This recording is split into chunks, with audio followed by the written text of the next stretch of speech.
एक मित्र ने पूछा है, क्या ध्यान से रोग मुक्ति संभव है? ध्यान का उपयोग करने की इतनी बेचैनी नहीं होनी चाहिए।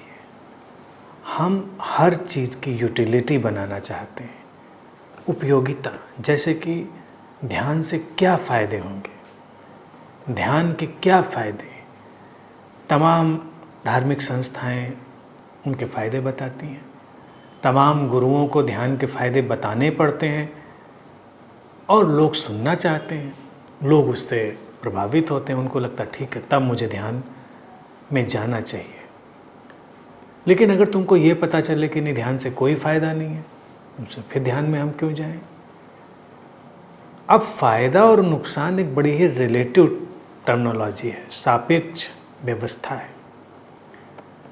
रोग मुक्ति अगर तुम सोचते हो कि ध्यान से होती है, तो इतने गुरु, इतने महान गुरु कभी बीमार ही नहीं पड़ते।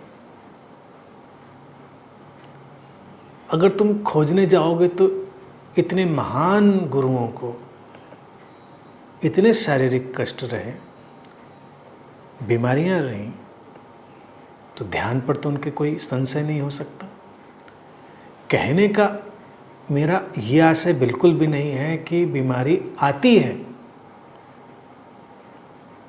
नहीं, कहने का आशय ये है कि बीमारी और बीमारी से मुक्ति, स्वास्थ्य, ये एक अलग रहस्यमय घटनाक्रम है, अस्तित्व का एक अलग ही कार्य व्यापार है, जो अलग अलग शरीर मन में अलग अलग तरह से घटता है। बीमार तो बड़े बड़े गुरु और बुद्ध भी हुए, लेकिन उनमें अंतर क्या पड़ा ध्यान की गहरी अवस्था से? उन लोगों ने पूरी शांति और ठहराव से अपनी बीमारियों, कष्टों को देखा, या वो देख पाते हैं, ये अंतर है। ध्यान तुमको तुम्हारे भीतर के स्रोत से जोड़ेगा और वो तुमको ये क्षमता देता है कि तुम अपनी बीमारियों को तटस्थता से देख पाते हो और उनका सामना कर पाते हो, उनके लिए जो तुमसे बन पड़ता है वो कर पाते हो। तुम अपने स्वास्थ्य को भी तटस्थता से देख पाते हो, अपने सुख दुख, इन सबको तुम तटस्थता से देख पाओगे। ध्यान तुम्हारे लिए ये करेगा। ध्यान ये नहीं करेगा तुमको किसी खास रोग से मुक्त कर देगा। कई लोगों ने तो लिस्ट बना रखी है कि इस ध्यान करने से ये बीमारी ठीक हो जाएगी, इस ध्यान करने से वो बीमारी ठीक हो जाएगी। ये सारी बातें व्यर्थ हैं।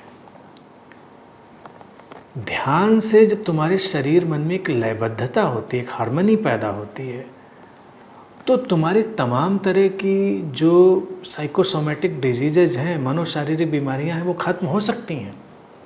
लेकिन वो बाई प्रोडक्ट है, वो उद्देश्य नहीं है, ना वो लक्ष्य है। लेकिन बीमारियां पैदा होने के कारण अगर ख़त्म हो जाएं, तो बीमारियां भी ख़त्म हो जाती हैं। ध्यानी व्यक्ति का मन स्वस्थ होता है, वो अपने अंतर जगत के एक अलग तल के स्वास्थ्य में प्रवेश करता है, जहाँ संतुलन है, जहाँ समस्वरता है। और जिसके अंतरतम में संतुलन और समस्वरता आएगा, तो शरीर पर जब उनका परिणाम घटेगा, तो स्वाभाविक रूप से वो गहरे स्वास्थ्य से भरा होगा। लेकिन इसके बावजूद भी शरीर मन की एक अलग यात्रा है और व्यक्ति उसमें बीमार पड़ सकता है, क्योंकि गुरु लोग भी बीमार पड़े हैं, बुद्ध भी बीमार पड़े हैं।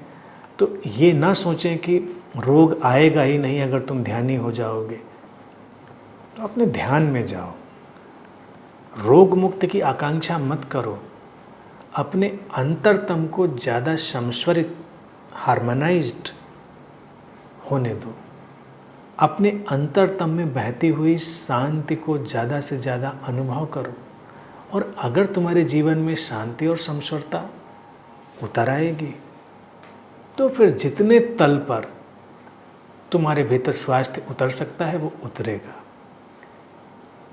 और तुम उसका आनंद ले पाओगे। लेकिन ये सोचो कि रोग आएगा ही नहीं, तो ऐसी आशा मत करो। जब आएगा इतना यकीन करो, अगर तुम ध्यानपूर्ण हो गए हो तुम उसका बहुत ही अच्छे से सामना कर पाओगे, उसे हैंडल कर पाओगे, उसे मैनेज कर पाओगे और वही तुम्हें स्वास्थ्य की दिशा में ले जाएगा। तो इतना तो ध्यान से होगा, लेकिन बाकी आकांक्षाएं ध्यान से अगर तुम करोगे तो वो व्यर्थ है।